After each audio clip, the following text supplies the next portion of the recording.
All right, everybody, we are back. Look at this. I know, look at the space. So we have pretty much completed the basement, except the transformer tubs, which we will get back to. This area was originally being used for whatnot, and we had all the tables laid out, if you guys remember, of all Ninja Turtle accessories and action figures, and the market has it's going down a little bit, let's put it that way. So the buyers for a lot of the parts and pieces just kind of shored up. And I thought, you know what? There's not big money. Let's get the space and let's start dealing with the tubs again. And this time we are going to speed run everything. So I'm not going to be adding values of the prices next to the corner, like all the additional images that take up so much time. We need to chew through this. Like, we're running out of time. That's the issue. We need all this space to work on bigger and better projects, or possibly even worse projects. So that being said, I cleaned up quite a lot. As you guys can see, we can see some vacuum carpet.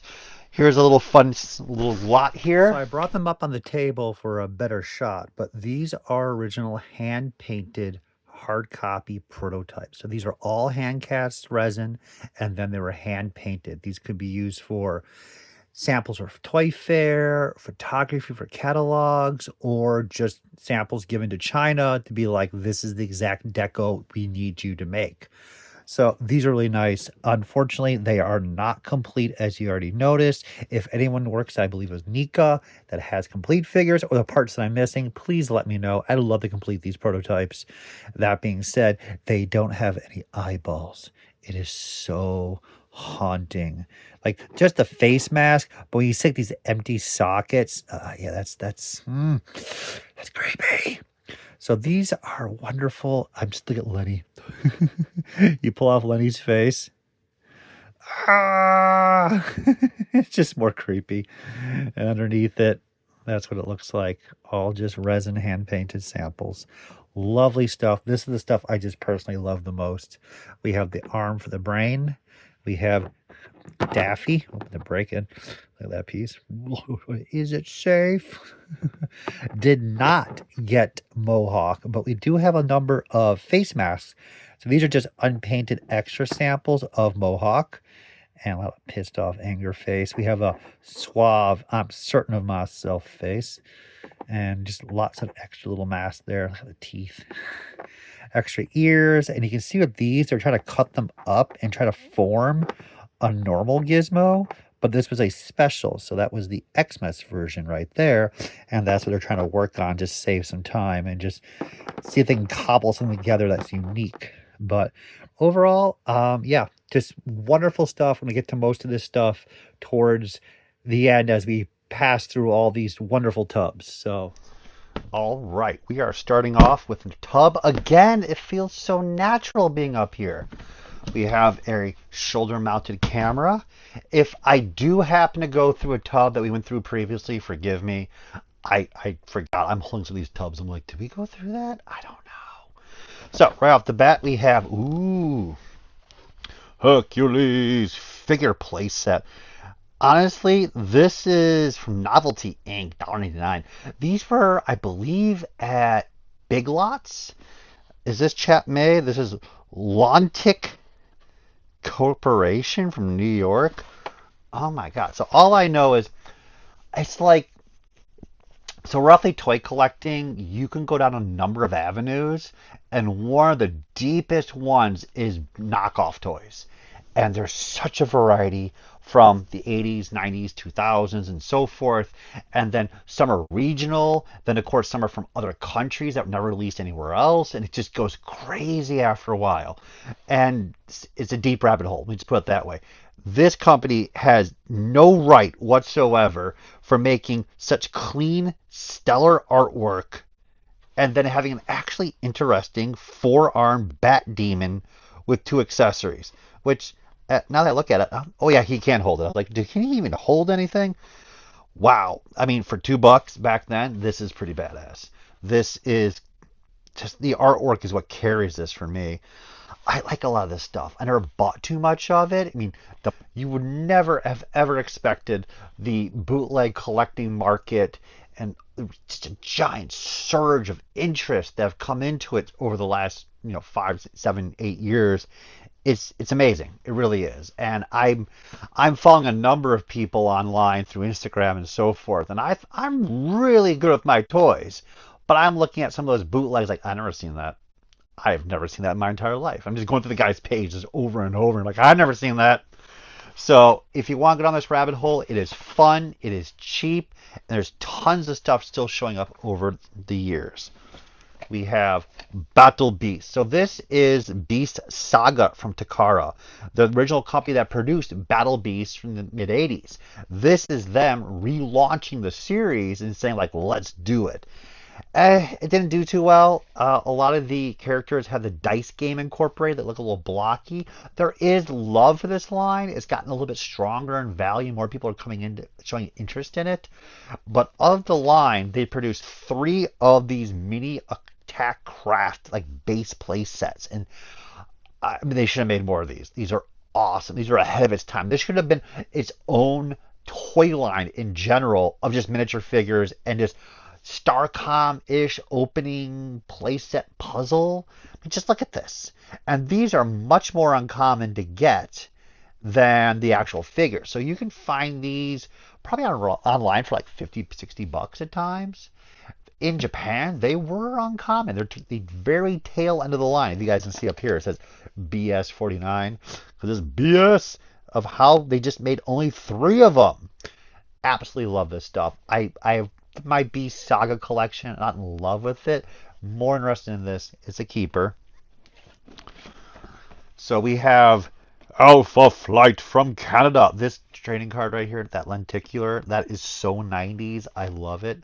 Like anytime I see trading cards like from non-sports, like even Lady Death and Evil Ernie, when I see like the hologram, reflective, lenticular, anything, I get excited. It's like this base core love.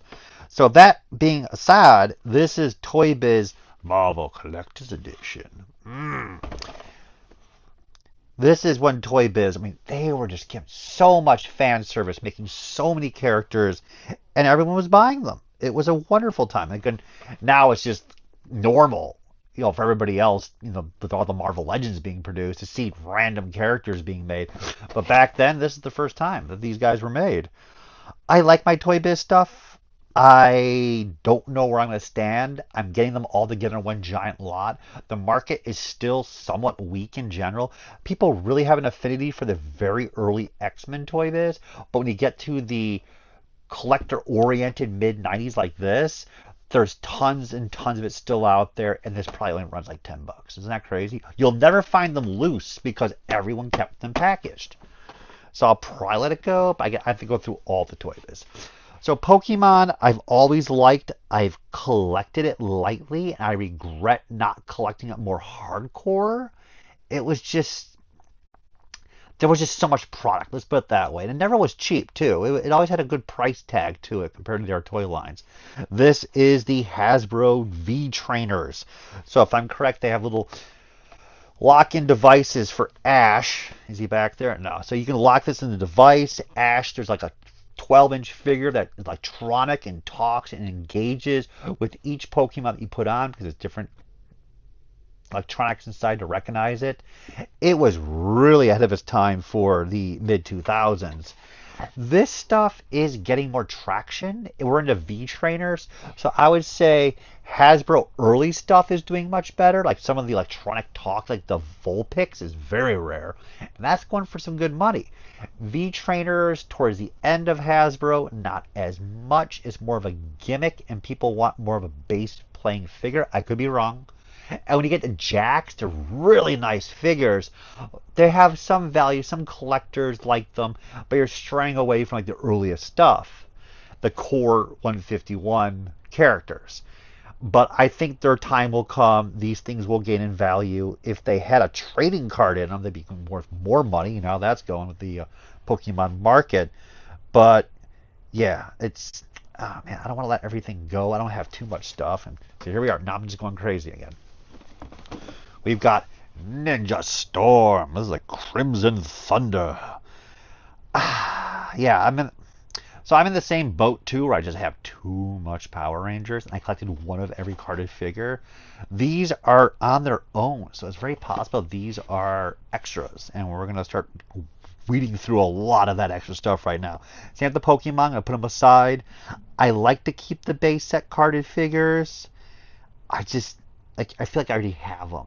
They're in my possession, so like why let them go if you already have them? The action features kind of ruin some of these figures. A lot of people just want the base looking figure. They don't want to go overboard and have like over the top battleized armor. And you usually see those crazier figures go for less money because, as I said, they want what looks like the main character. So this has chest armor you can place on the battle damage. They did all the characters here. This is the second run, I believe, compared to the first series, which were more basic looking at the gliders. Yeah, I'm just going to put it aside. Like, this was the time when people were slowly coming in and there were scalpers. I know, isn't that crazy? So, Yellow Ranger, Bandai has always produced the female figures in less number production-wise than the male counterparts. It's just how the sales go for them. So Yellow Ranger, I remember Talking One and this battle version, they were difficult to find. And I remember people picking these up and that's like 25, scalping them right off the bat. So it was not easy to get these for your collection if you wanted them. Still wonderful, wonderful. I like the color differences between them, the series. Yeah. Just bright blue, and you got the deep red and black. Bandai did some great designs. Speaking of off the cuff, we have Metacooler. So DBZ is just like Pokemon. It is international. It is beloved. Everyone just, it's hard. It's deep core love versus just that meh. So that being said, a number of people absolutely collect the action figures from Jax and Irwin from the 90s and 2000s. And a lot of that market is holding up pretty well. A lot of die-hard vintage collectors. It's crazy how they call it vintage now. I mean, Jesus, we're all getting old. But that being said, the larger 12-inch, and this one's like, yeah, this is full 12 inches. They don't get as much love as the basic 5-6-inch figures. It's just how things are in general. There's the base action figures. That's what everyone's attracted to. That's what you can set up as a display. And if the character really is that big in proportion to the smaller figures, then people are like acceptance of that as part of the base line. But when you have a separate 12-inch line, it just doesn't get the respect as the basic line is. So that being said, Metacooler, if I'm correct, was part of an exclusive 4-pack. It's been so long since I've thought about this and talked about this. And that's why I still kept this piece, because the other issue is that if you do find him loose or a couple of the other characters from 12-inch, they have so much paint condition issues. Just imagine like wrestling figures. The kids are beating these toys up because, I mean, it's Dragon Ball Z, right? So finding a really nice clean mint figure is almost near impossible unless you have one in the package, yellowed, separated from his buddies. And I think that's why I held on to this one. Now, DBZ, I have my loose stuff, and that's why I was kind of in the between on this. I might just let this piece go. I have no idea what this thing goes for right now. I think it peaked out in value like 10 years ago, and this might just be $50 right now. That's how the market has come down on some of this stuff. But he is Metacooler, and it is a beautiful sculpt. So I'm kind of getting torn, but we have to let some stuff go. So I'm making that judgment call right now. So here is Xyber 9 from Bandai. We are in a massive Bandai run today. Xyber 9 was a wonderful animation series. It didn't really take off. It's just like a lot of animation that's really well done in the mid-2000s just disappears. It comes and goes, and no one really looks back at it. Toy line was not that successful. A lot of it was blown out for like $1 each at Toys R Us, KB, whatnot. The larger mechs like this piece were very intriguing. This one was the toughest of all the toys that were produced. There we go, it's a good shot. So we actually had the 3 vehicles with the same character piloting them. It was Jack. which is just crazy because you just can't sell that many Jack figures. The robot, I forgot the name, Rod something, and then the plane, and then these fighter pack, then these fighter plane assortment. These are the most uncommon ones. I actually don't even remember these being made. That's how rare they are. That being said, this can be let go, and the joke is, I don't think anyone's going to pay for it. I would be shocked if anyone was paying the money for this. And of course, flash forward like 10 years from now, the live action movie is going to come out, and everyone's going to fall in love with it, and then these toys will skyrocket in value. There'll be parades in the street. There'll be Xyber 9 Day. It'll be an international event. It'll bring the whole world into peace. Maybe. Get that out of here. So Teen Titans is also just around the same time frame as this series. And it was the same thing. People knew that Bumblebee and Terra were the girls, and they're rarer. So you would probably go to a Comic-Con and they would be asking $20 for her. And of course, the joke was Terra from the 2-pack ended up being very common. Like you can just go anywhere and pick it up. It's just how it is. It flooded the market. Originally, they were very hard to find, the Raven and Starfire. Then there was the Blue Pack reissues with a little more articulation and better sculpting of the heads. Well, the whole figure in general. And those are the best of the best. And they made them for a very, very short time. And those go for some good money still.